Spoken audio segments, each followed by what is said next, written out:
Today, I'm going to discuss what I do, how I do it, and why I do it. The procedure is not appropriate for everyone, and I'll freely discuss its limitations. I want to discuss the evolution of surgical thought and suggest to you that ACL repair was inappropriately abandoned back in the 90s. Before I continue, however, I want to pay deference to some of the giants of this discussion, pictured here, including Colonel John Fagan, who passed in the past year or so. It's their work and ideas that we're building on, really. The theory as to why the ACL repair doesn't work is that unlike the MCL, which holds the reparative clot, for the ACL, the clot does not stick due to the aqueous environment in the knee, and therefore the torn ends of the ACL are unable to coalesce. But we all know that some ACLs do heal on their own. And we also know that the ACL sometimes scars to the PCL. And this study looked at the biopsies taken where the ACL had scarred to the PCL and showed very similar histology to the healing MCL, suggesting that perhaps the proximal end of the ligament heals more readily. Certainly, we know the proximal end has better blood supply. In fact, this systematic review of the old literature bears this out. When the old papers were segregated based on tear type, the outcomes were significantly better in all categories if there was a proximal tear, as seen in red. This was one of my first papers that my group published to open the dialogue about revisiting repair. We suggested that it is not that the ACL can't heal, it's just that only certain types of ACL tears can heal. And by looking at the failures rather than the successes, we historically saw the glass as half empty and threw the proverbial baby out with the bathwater. This resulted in a wrong turn in the evolution of ACL surgery that led to extinction of the idea that the ACL can heal. Which brings me to this slide that I love to include because it reminds me that as a resident, I and everyone else was taught that the ACL cannot heal because it has poor blood supply. But it's readily apparent that this proximally torn ACL seems to have excellent blood supply, as you can see by the robust capillary refill. I've learned that this is the perfect tear to perform a repair on, and in this patient we did just that, using my internally braced suture anchor repair. At 1 year, during a follow-up scope for a meniscus tear, you can plainly see that the ACL is healed up nicely with excellent scarring back to the origin at the femur. If you look closely, you can also see the internal brace under the scar tissue.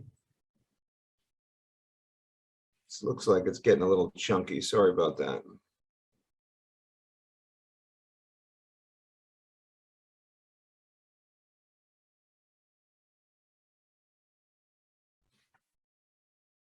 There's the internal brace under the scar tissue there. So briefly, there are four main techniques out there for modern day selective ACL repair, all of which use some sort of augmentation. On the upper left is my suture anchor approach, to which I added the internal brace very early on. On the upper right is the transosseous internal brace approach described by McKay and studied by DeWeege and Wilson.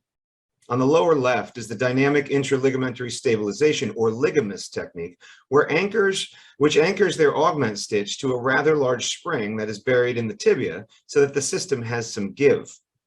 And finally, on the lower right is Martha Murray's bear technique, which is more focused on mid-substance tears and stitches a blood-soaked collagen sponge between the ends of the ligament. This idea of repairing the ACL seems to have struck a chord with surgeons. There have been no less than 10 reviews on the topic of ACL repair of late. I only have time to review one. My research group focused in specifically on modern, selective, arthroscopic ACL primary repair techniques, and we reviewed 13 studies encompassing 1,100 patients. We divided the techniques into non-augmented, static augmented, including the internal brace techniques, and dynamic augmented, including the ligamist data. There were no significant differences in patient-reported outcomes between the different groups, with all scores over 85, and we concluded that the outcomes were promising, but that higher levels of evidence were needed going forward, as is typical with most new techniques.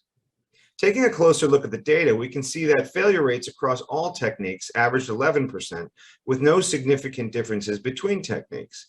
Also note that the dynamic augmented group had by far the most patients, although this is changing as we have another review submitted with over 400 patients just in the straight repair groups.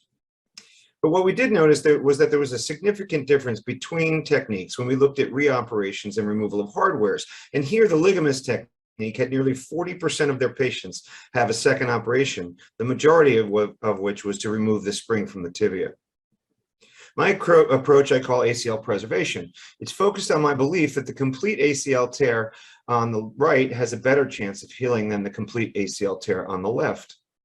And that using my internally braced suture anchor technique to repair it is one of several methods that appear to be safe and reasonably effective in achieving this goal. It's my opinion that an all reconstruction approach to ACL surgery is inappropriate. Let's look closely at my technique. There's tremendous benefits to the suture anchor ACL repair approach. The first and foremost is that it is simple, intuitive, and it works. It's anatomic, it preserves biology, it's minimally invasive, there's no need to take grafts, it's easily expandable to include the internal brace, and if it happens to fail, it's quite easily converted to a reconstruction. My approach to ACL surgery is what I call ACL preservation. It's a published treatment algorithm that is based on tear type and tissue quality. I evaluate the remnants and possibility of repair by meticulously scrutinizing the MRI. We've published classification systems, a modification of Sherman's in both adults and children, and I tend to focus my repair efforts on types 1 and 2 tears situated in the proximal 25% of the ligament. If I have an excellent remnant, I'll perform an internally braced primary repair based on using my suture anchor technique. If the remnant isn't robust enough to afford a repair, then I will repair what I can and add an augment to that. And finally, if there's little good tissue to salvage, then I will proceed with the reconstruction. In my practice currently, I repair 50% of my patients, all comers. I augment 25%, and I only do reconstruction in 25%. Last year, we published this paper looking back at 361 ACLs that I had performed. I was able to repair 158 of these patients, 44% of that group. And when we did a multivariate regression analysis, it turned out that age over 35, surgery within a month of injury, and BMI less than 26 were all predictive of having a repair. And I would add that although the likelihood of getting a repair is much better if I get you to the OR within 4 weeks, it's not impossible if the patients present to me at a later time frame. In fact, I have over 100 patients whom I've successfully repaired anywhere from 3 months to 11 years after the injury. This is how I do it. This is a quick slide I've sped up. So here we are assessing the tear. This is a type 1 proximal tear. We're going to pass a locking Bonnell stitch up the anteromedial bundle of number 2. This is a fiber wire. And then we're going to repeat that first we're going to park those sutures out in inferomedial portal, and we're going to repeat that with a tiger wire up the PL bundle, as you can see here. In order to get the PL anchor at the right spot, we flex the knee up to 115 degrees. We drill, tap, and then place our 4.75 biocomposite anchor. We're going to repeat that with the knee at 90 degrees for the AM bundle, although this anchor is going to have an internal brace or fiber tape attached to it. Then we're going to drill up with standard ACL tibial guide up into the anterior third of the ACL, allowing us to pass a wire and retrieve the fiber tape to create our internal brace. With the knee in full extension, this is then anchored down to the tibia with the final anchor. We can check for range of motion, impingement, and you'll see here we have a nice stable lockment. We have multiple publications as to my results that I want to share with you, but given the time limitation, I'll only share the most recent, which I think is a critically important one. We recently published on the first 113 patients with a minimum of 2-year follow-up. We had 100% follow-up in all of these patients, which is nice. This is the first paper to break down the failure rates by age groups, and the findings are very important. The over 35 age group, which is by far the majority of the patients, had a 3% failure. The 22 to 35-year-old age group had a 4% failure, whereas the under 21 group had a 37% failure rate, which was rather disappointing, as you can imagine. These findings have led me to adjust my indications in my youngest athletes, where I'm much more likely to place an augmentation graft with the repair nowadays. Failures in this age group are also rather high for reconstructions, and I personally believe that the issues are multifactorial. Nonetheless, I recommend caution and tight indications in this age group if you choose to add ACL repair to your surgical armamentarium. Overall, I've performed close to 400 primary repairs at this point, far more if you include multi-legs, mostly on types of 1 and 2 tears. I've been using the internal brace with all of my repairs for close to 5 years now. And overall, I'm running at about a 10% failure rate. And as I mentioned, it's higher in the under 21-year-old age group. I repair approximately 50% of my ACLs, and in the over 35-year-old cohort, I repair 85% of these patients. Regarding return to sport with ACL repair, we published on a group of 60 patients with 2-year follow-up, and our numbers were very similar to our return to sport after reconstruction, although recovery times were much faster.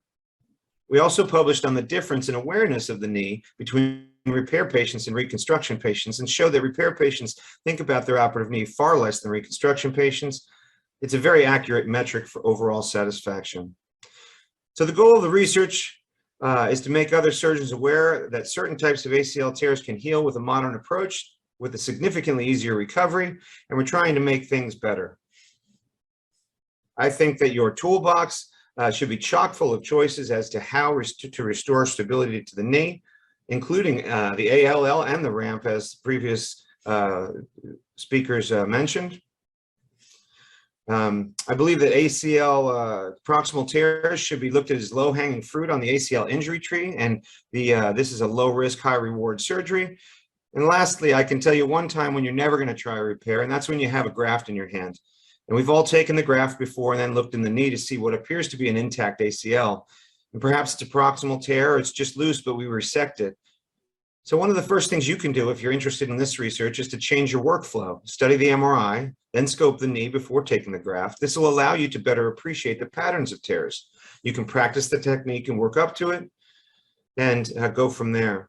There's quite a number of resources out there for you to familiarize yourself with this technique, including a kit that's sold by Arthrex, whom I'm a consultant for, that's designed and has all of the things you'd need to accomplish the surgery. Finally, and most importantly, I want to thank my research team for doing yeoman's work in helping to publish over 50 papers in the ligament repair space in the past 5 years. Jelle van der List just got his PhD and actually just won the PhD award. I think it was from the British Medical Journal for his work. Thanks for your time and attention.